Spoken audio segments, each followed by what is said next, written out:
Hey everybody, this is Amber with Craft-A-Goo, and today we are going to be going over the slip stitch join method. This is best used for granny squares or things that are worked in blocks that need to be joined into one solid piece of fabric.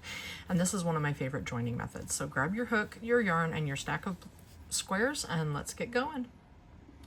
Okay, so for the slip stitch, what you usually have is a stack of granny squares or blocks that you have worked that need to be joined together to make an entire piece of fabric, like a blanket. And for the purposes of this tutorial, I'm just going to use this little sample swatch, and I'm just going to fold over my pieces, but imagine that these are two separate pieces of fabric. So what you're going to do is line up your stitches, make sure that you have them matched up. If you have trouble with that, stitch markers are a great way to hold them in place and to visualize where each of your stitches are supposed to be.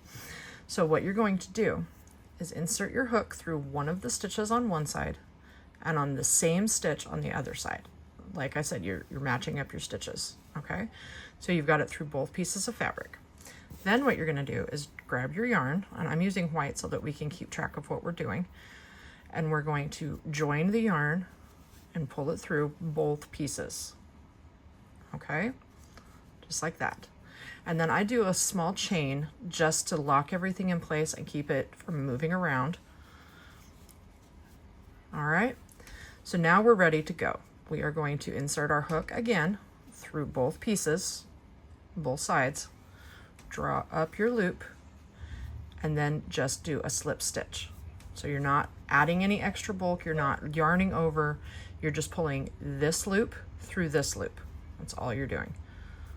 Just like that.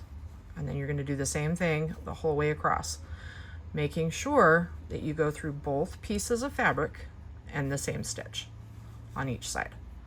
So you pull through and do your slip stitch and pull through, insert your hook right here, pull through, do your slip stitch.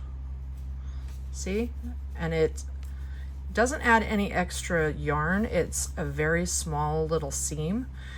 And what I like the most about this is that it gives kind of an intentional little seam, and it is a very strong join as well, but it doesn't add so much yarn or extra bulk.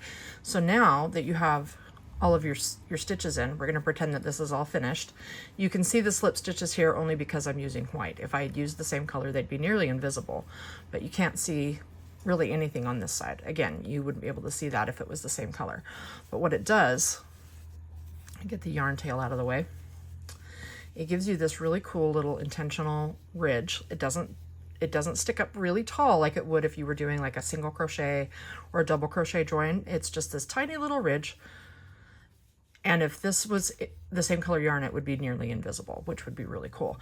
And partly when you are joining squares, like the join in between them is part of the visual appeal.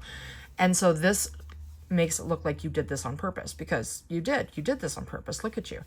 And it gives a great visual and a little bit of texture on the top of your project. And if you don't want it on the top of your project, you can always put it wrong sides together so that the seam is on the back side of whatever you're working on. And that's one of the reasons that I like this join so much.